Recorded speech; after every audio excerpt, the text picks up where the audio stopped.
Fotosintesis berasal dari bahasa Yunani, foto yaitu cahaya, sintesis yaitu membuat. Fotosintesis berarti proses tumbuhan untuk memproses atau membuat makanannya sendiri dengan memanfaatkan energi langsung di sekitarnya. Hampir seluruh tumbuhan hijau untuk membuat makanannya sendiri memerlukan 3 hal utama, yaitu air, karbon dioksida, dan cahaya matahari. Inilah mengapa tumbuhan disebut sebagai autotrof, yang berarti dapat menghasilkan makanannya sendiri. Alur proses fotosintesis yaitu air dan mineral diserap oleh akar, kemudian diangkut oleh silem ke batang dan disebarkan kepada daun. Pada daun akan menyerap gas karbon dioksida di udara melalui lubang kecil yang kita sebut stomata. Tumbuhan membuat makanannya berupa gula dari air dan karbon dioksida yang diperoleh dari bagian daun yang bernama klorofil, yaitu zat yang terdapat dalam kloroplas. Berikut adalah rumus fotosintesis, yaitu 6H2O air ditambah 6CO2 karbon dioksida ditambah cahaya yang menghasilkan C6H12O6 atau glukosa dan ditambah 6O2 oksigen.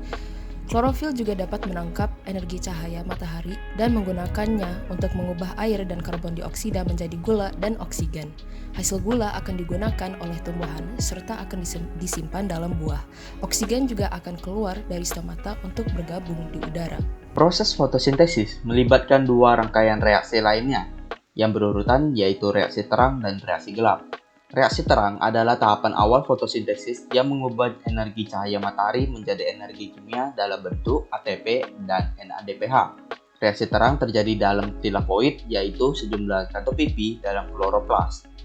Hanya pada tahapan ini yang memerlukan cahaya matahari, oleh karena itu disebut reaksi terang. Disinilah terjadi proses H2O atau air menjadi O2 atau oksigen. Selanjutnya reaksi gelap, disebut juga sebagai siklus Calvin, adalah tahapan yang tidak memerlukan cahaya matahari secara langsung dan reaksi yang terjadi di dalamnya berputar-putar seperti siklus. Reaksi gelap terjadi di dalam stroma. Disinilah proses ion CO2 atau karbon dioksida menjadi gula. Pada siklus ini memerlukan ATP dan NADPH untuk membentuk gula, namun gula di sini tidak berbentuk glukosa, melainkan merupakan gliseraldehid atau disingkat sebagai G3P. Proses fotosintesis berlangsung pada daun, lebih tepatnya pada organ daun, jaringan mesofil pada organel bernama kloroplas. Pada kloroplas inilah terdapat klorofil yang dikenal sebagai zat hijau daun. Bagian dalam kloroplas terdiri atas membran luar, membran dalam, tilakoid, grana, dan stroma. Tahapan reaksi terang yaitu cahaya atau foton yang mengenai membran tilakoid akan dikonversi menjadi ATP dan NADPH yang akan dipakai dalam reaksi gelap. Pada tahapan ini, H2O atau air akan mengalami fotolisis, yaitu pemecah molekul air dengan bantuan energi matahari sehingga hal ini dapat menghasilkan O2 atau oksigen yang dikeluarkan ke udara.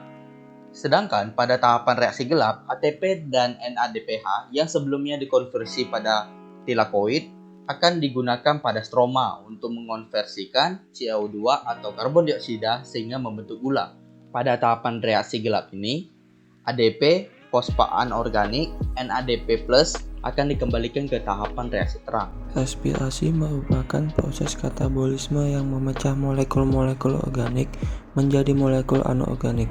Secara sederhana, respirasi ia melakukan perombakan dan mengurai senyawa yang kompleks menjadi sederhana.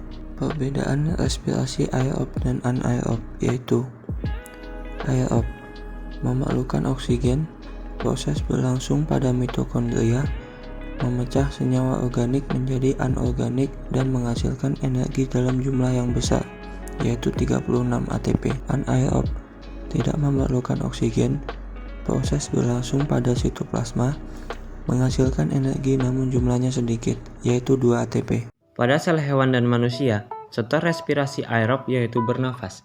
Manusia dan hewan bernafas menghirup udara atau oksigen dan mengeluarkan karbon dioksida.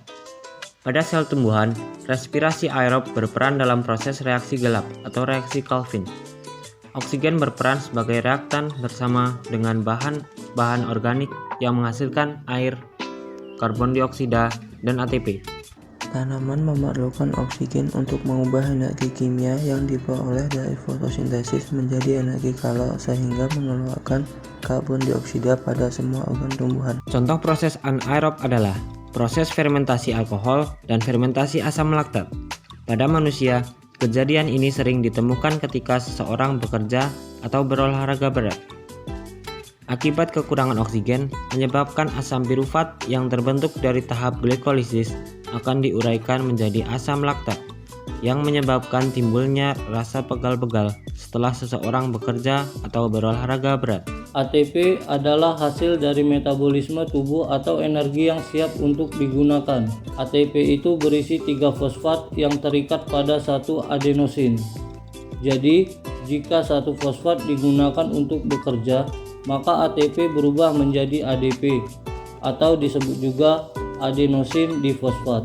ATP dapat dihidrolisis melalui beberapa jalur pemecahan ikatan PO.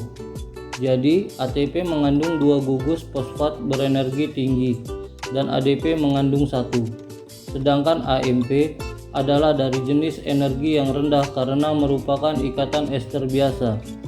NAPDH sangat penting untuk anabolisme atau reaksi yang melibatkan molekul yang lebih kecil yang digabungkan untuk membentuk molekul kompleks yang lebih besar. NADPH memainkan peran penting dalam reaksi anabolik, di mana energi dikonsumsi. Reaksi ini melibatkan sintesis molekul kompleks yang membutuhkan energi. Sintesis asam, lemak, dan kolesterol semua merupakan reaksi anabolik dan memerlukan kehadiran NADPH.